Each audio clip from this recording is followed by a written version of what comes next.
Hello again, and welcome to Walking with the Tengu. This is your host, Matthew, and today we're going to spend some time looking at an interesting Greek myth, baby Hermes stealing Apollo's cattle. Yeah, you heard that right. A newborn god pulls off the ultimate heist on day one of life. If you're a martial artist, whether you roll on the mats, spar in the ring, or drill forms in the dojo, this story is surprisingly for you. It's not just ancient drama or a silly story meant to amuse pre-modern humans around a campfire. It's a blueprint for how rebellion against structure leads to true mastery. We're going to walk through the myth straight from the source, looking at the Greek text and then tie it to the Japanese concept of Shu-Ha-Ri.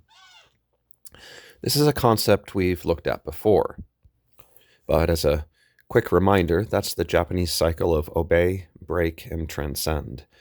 By the end, you'll see why Hermes isn't just a thief. He's the ultimate trickster warrior who flips the script and still gets his seat at the table. So grab your water, lace up your gloves, and let's step into the cave on Mount Kylene. All right, let's start with the source.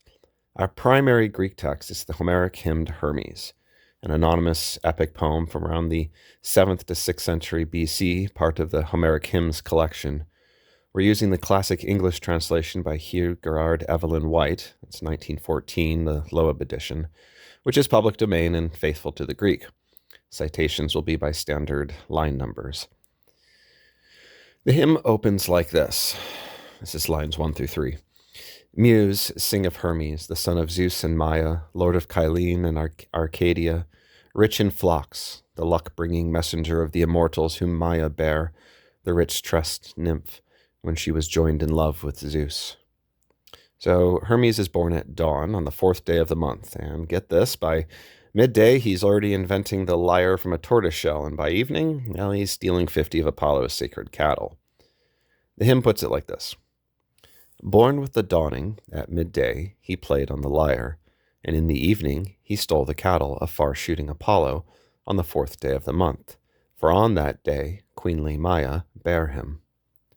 And this kid doesn't ease into godhood. He's what they call polytropos, of many shifts, cunning, a robber, a cattle driver, a bringer of dreams, a watcher by night, a thief at the gates.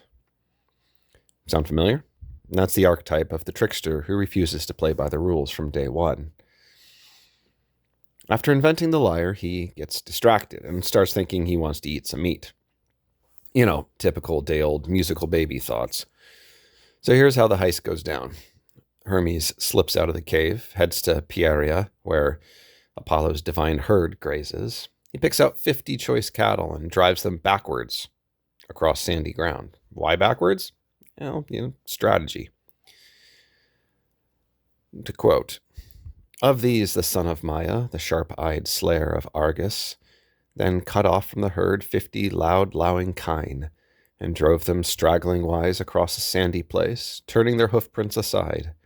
Also he bethought him of a crafty ruse, and reversed the marks of their hooves, making the front behind and the hind before, while he himself walked the other way. He even weaves special sandals from tamarisk and myrtle twigs, so his own tracks don't give him away. An old man spots him, though, and Hermes bribes him with silence and a promise of good harvest. Can Hermes deliver on this? I have no idea, but as you see, it doesn't quite work out for him. Either way, he then hides the herd, invents fire sticks, slaughters 2 cows as a sacrifice to the gods, the first fire and first ritual offering by a god, by the way, and heads home like nothing happened. Quote, then glorious Hermes went hurriedly to his cradle, wrapping his swaddling clothes about his shoulders as though he were a feeble babe, and lay playing with the covering about his knees, but at his left hand he kept close his sweet lyre. His mother does see him sneaking in and warns him he's going to get into trouble, but Hermes claims he's going to be the prince of robbers.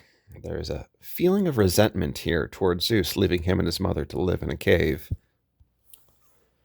Apollo eventually tracks the weird backwards prince and storms into Maia's cave furious. Oh, as an aside, the old man from earlier that Hermes tried to bribe, he does tell Apollo about the weird sight of a baby herding cattle backwards. Apollo confronts the baby, who's cozily wrapped in his cradle, pretending innocence, and Hermes lies through his teeth. Apollo, what ungentle word hast thou spoken? I saw no one. I know nothing. He even swears by Zeus's head that he never touched the cows while hiding the evidence. Quote, I was born yesterday, and my feet are soft, and the ground beneath is rough. Nevertheless, if you will have it so, I will swear a great oath by my father's head, and vow that neither am I guilty myself, neither have I seen any other who stole your cows, whatever cows may be, for I know them only by hearsay. So Apollo drags him before Zeus on Olympus, and Zeus laughs at his clever son and tells him to return the cattle. But here's the turning point, the reintegration. Hermes doesn't just give the cows back. He pulls out the lyre he invented and plays it for Apollo. The music is so sweet, it melts the older god's rage. Apollo says something like, this is better than all the cattle in the world. And they strike a deal. Hermes gives Apollo the lyre. Apollo gives Hermes a staff called the caduceus, makes him the herald of the gods, and grants him dominion over cattle, trade, and trickery. The caduceus, by the way, is the staff with two snakes topped off with a set of wings. Here in the U.S., it's often mistakenly associated with the medical field. Historically, the symbol represented commerce. I mean, he was granted dominion over trade, right? Well, back in 1902, it was adopted by the U.S. Army Medical Corps. Their plaque used the caduceus, which we then find on U.S. Army medical officer uniforms.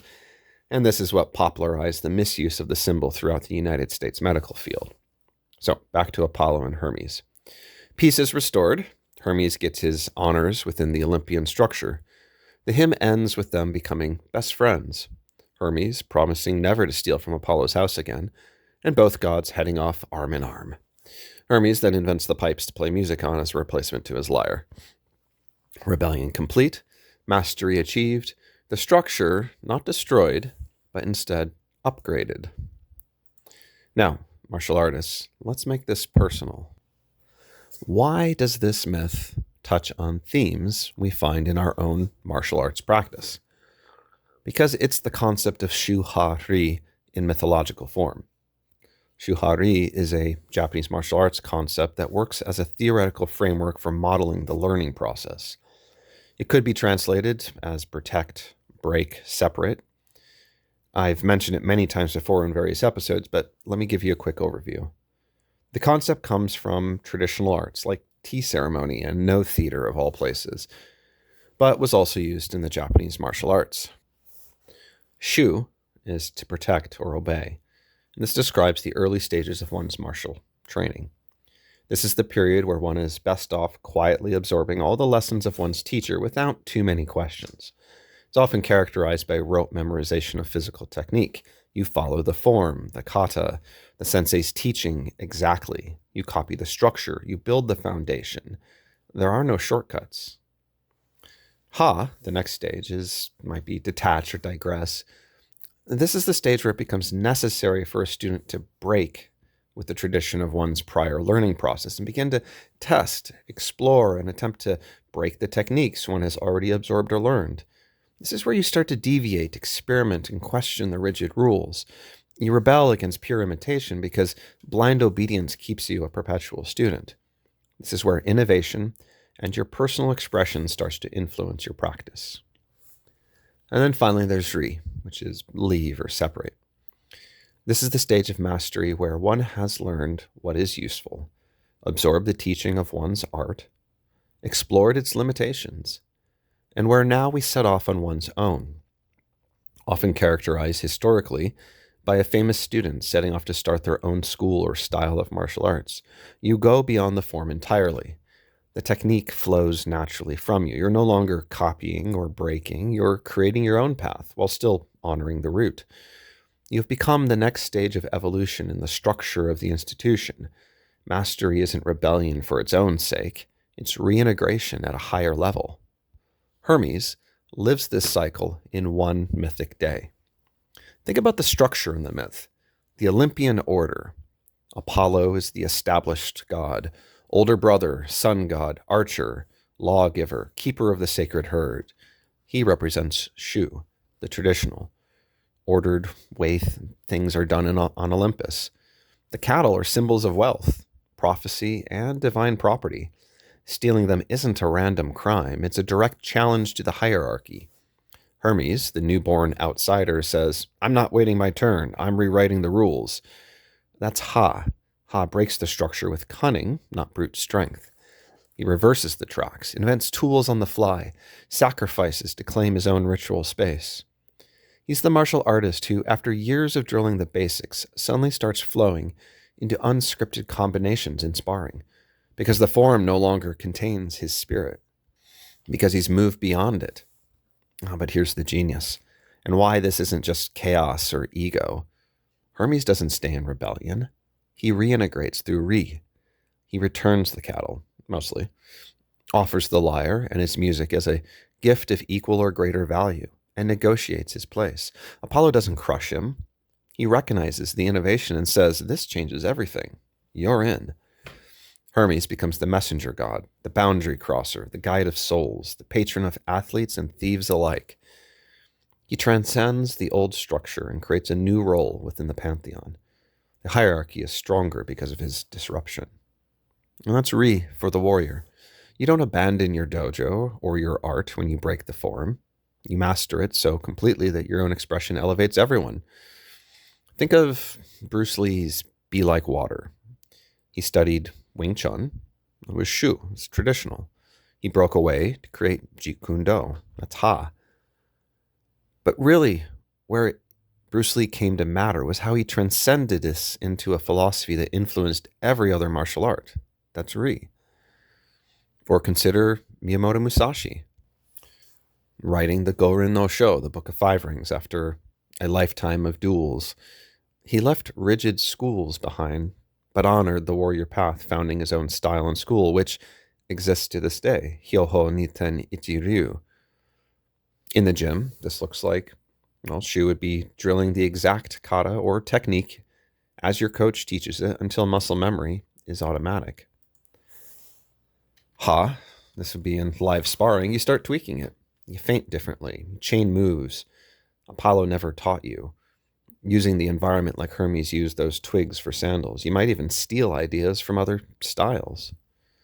And lastly, Ri is one day where the technique just kind of disappears. I mean, I've joked with my own students that you have to learn the technique so you can forget the technique.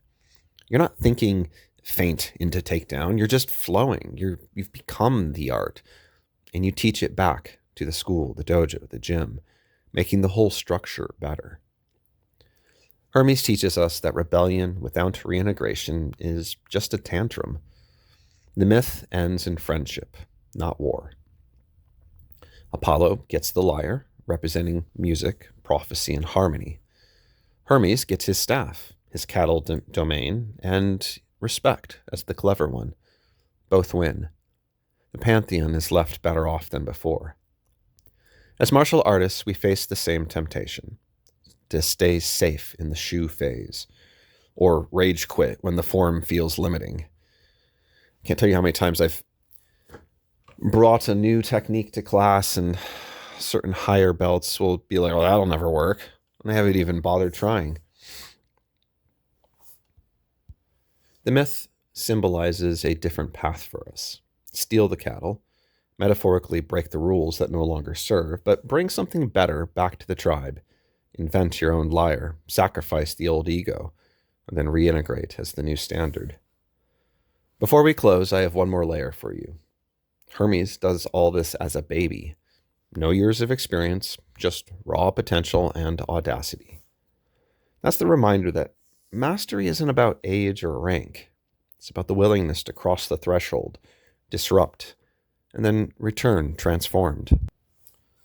In your next training session, ask yourself, am I still in Shu, afraid to experiment? Or am I in Ha, but risking alienation from my art? Or have I reached Ri, where the fight flows through me and I lift others up? Hermes didn't burn the structure down. He stole from it, improved it, and joined it on his terms. That's the path of the conscious warrior. Rebellion for the sake of rebellion is pointless. Breaking from the structure to improve the structure and be reconciled to it was what made it all worth it. Could Hermes have found a better way to do this? Probably. But he was, after all, only born yesterday. It was inevitable for both Hermes and us to make some stupid mistakes along the way. The key is learning from those mistakes and making both yourself and your tribe better for it. So that's the myth of Hermes and Apollo's cattle, straight from the Homeric hymns, and tied to, oddly enough, the Japanese concept of Shu-Ha-Ri. If this fired you up, hit the follow button, share with your training partners, and go train with cunning today. Remember, invent the lyre, steal the cattle, but be reconciled, and come back to make everyone stronger.